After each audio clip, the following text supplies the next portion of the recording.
తిరుపతి అనేసరికి ఒక ఆధ్యాత్మిక ప్రదేశం. దాని మీద చాలా సెంటిమెంట్ ఉంటుంది. తిరుపతిలోని ఎక్కడైనా ఏదైనా చిన్నది అంటే మాంసాహారం ఎక్కడ దొరికినా, ఒక సిగరెట్ దొరికినా, లేకపోతే ఏదైనా మద్యపానానికి సంబంధించిన అంశాలు ఏమైనా దొరికినా కూడా భక్తుల మనోభావాలు దెబ్బతినే పరిస్థితులు ఉంటాయి. అటువంటి సిచ్యువేషన్స్లో ఒక అబద్ధపు ప్రచారాన్ని నిజం చేయటానికి వాళ్ళు చేస్తున్న ప్రయత్నాలు. సాక్షాత్తు ఇంతకుముందు ఆ తిరుమల తిరుపతి దేవస్థానం చైర్మన్ చేసిన వ్యక్తి బయటకు వచ్చి ఆ తిరుమల తిరుపతి దేవస్థానం తాలూకా ప్రాధాన్యత, దాని తాలూకా సెంటిమెంట్ తెలిసిన వ్యక్తిగా ఆయన అటువంటి కామెంట్స్ చేసేటప్పుడు ఆయన సెన్స్ పనిచేయాలి, చిత్తశుద్ధితో ఉండాలి. ఎందుకంటే ఇది దేవుడితో కూడుకున్న వ్యవహారం, దేవుడికి సంబంధించిన వ్యవహారం. ఇప్పుడు ఏదో మత సంబంధించిన ఘర్షణలు తీసుకురావాలి, ఎక్కడో law and order issues create అవ్వాలి.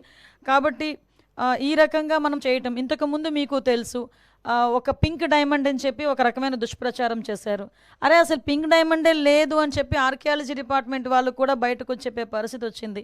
అంటే ఏదో రకంగా తిరుమల తిరుపతి దేవస్థానం అంటే ప్రజల సెంటిమెంటు, దాని మీద ఒక బురద చల్లితే గవర్నమెంట్కి చెడ్డ పేరు వస్తుంది, దానివల్ల పూలన మత ఘర్షణలు తీసుకురావచ్చు అని ఒక దురాలోచనతో వాళ్ళు చేస్తున్న కామెంట్స్ తప్పించి వీటిలో నిజం లేదు అని నిన్న నిజాలు ఈవో శ్యామలారావు గారు చాలా క్లియర్గా చెప్పారు.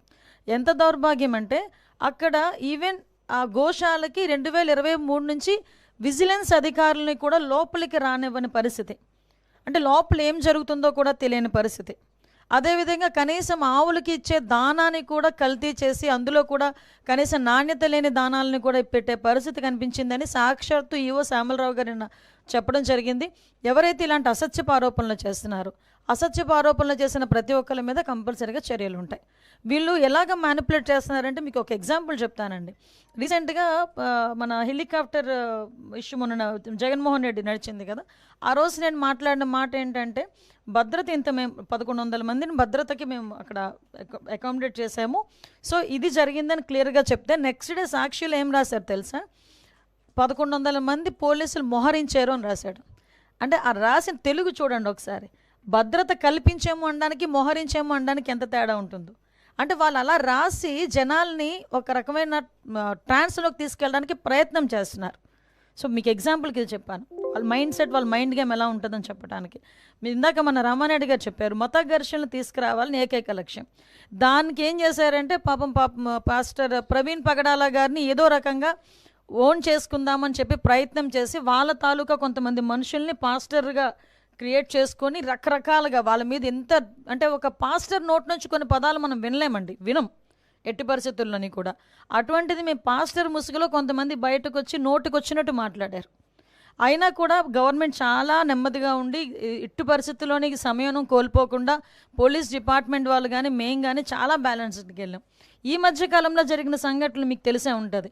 నరసన్నపేటలోని ఒక టెంపుల్ మీద వెళ్ళి జీసస్ వర్డ్స్ రాయించారు, ఒక చర్చ్ దగ్గరికి వెళ్ళి జై శ్రీరామ్ అని రాయించారు. అంటే ఇలాంటి సంఘటనలు చూస్తుండేటప్పుడు ఏదో విధంగా మత కల్లోహాలు తీసుకురావాలి, ఇక్కడ లా అండ్ ఆర్డర్ ఇష్యూస్ని క్రియేట్ చేయాలి అన్న ఒక దృక్పథం అన్నది చాలా క్లియర్గా కనిపిస్తుంది. ఇది నేను చాలా సందర్భాల్లో చెప్తానండి. ఒక క్రిమినల్ పాలిటిక్స్లో ఉంటే ఎటువంటి సంఘటనలు జరుగుతాయో అవే సంఘటనలు ఇప్పుడు వాళ్ళు చేయడానికి రెడీ అవుతున్నారు. బట్ మేమందరం చాలా ఫర్మ్గా ఉన్నామండి. ఎట్టి పరిస్థితుల్లోనే అటువంటి వాళ్ళు ఊహించుకొని ఏదో చేద్దాం అనుకున్నా కూడా చేసే పరిస్థితి అయితే ఉండదు. మేమందరం కూడా చాలా అలర్ట్గా ఉన్నాం.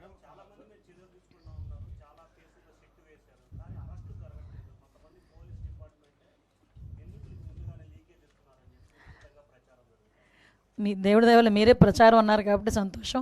నిజంగా నేను అలాగని చెప్పి మీరు అన్నదాన్ని నేను కాదు అని చెప్పట్లేదు. ఎక్కడో అక్కడ కొన్ని మూలాలు అయితే ఉంటాయి. ఇప్పుడు మ్యాక్సిమం అంతా ప్రక్షాళన జరిగింది. ఇంకా ఎక్కడైనా మూలాలు ఉంటే కూడా మీరు చెప్పిన దాన్ని కూడా మేము కన్సిడర్లోకి తీసుకొని మేము కూడా విచారణ చేసుకుంటాం. కానీ అటువంటి పరిస్థితి అయితే యాజ్ ఆఫ్ నో మా దగ్గర ఎక్కడ లేదు. సిట్ విచారణ పూర్తయిన వెంటనే చర్యలు ఉంటాయండి. ఎందుకంటే మేము ఏదో కంగారు పడిపోయి విచారణ తీసుకొచ్చేసి మళ్ళీ వెళ్ళి వాళ్ళు కోర్టులకు వెళ్తే మేము ముట్టుకెళ్ళి తినే పరిస్థితులు అయితే వెళ్ళాం. మేము చాలా క్లియర్గా సిట్ విచారణ కంప్లీట్గా పూర్తి చేసుకొని అందులో ఎవరైతే దోషులు ఉన్నారో విత్ సాక్ష్యాధారాలతో పట్టుకొని వాళ్ళ మీద చర్యలు ఉంటాయి.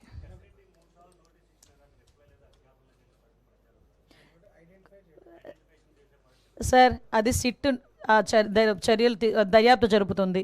కొన్ని వాళ్ళ దర్యాప్తు జరిగేటప్పుడు మనం ఇంటర్నల్గా దానిలో మనం ఇన్వాల్వ్ అవ్వకూడదు. దర్యాప్తు పూర్తయిన తర్వాత ఎవడూ తప్పించుకోడండి. మొత్తం ఒక విషయం చెప్తున్నాను, తప్పు చేసిన వాడు ఎవడు కూడా తప్పించుకోలేడు. డెఫినెట్గా చర్యలు అయితే ఉంటాయి. రక్తకోళాల్లో మారణహోమము వేల మంది చనిపోవడం మనం చూస్తాం.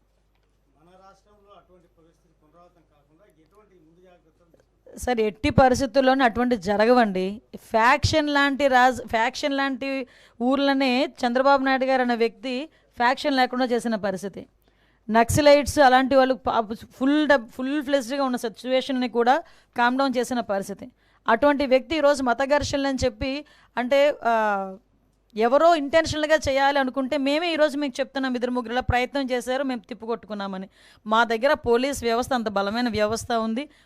ఒక పక్క చంద్రబాబు నాయుడు గారు ఉన్నారు. ఇలాంటి వాటిని ఆదిలోనే తుంచేసే పరిస్థితి అది మాకు తెలుసు, మేము చేయగలం.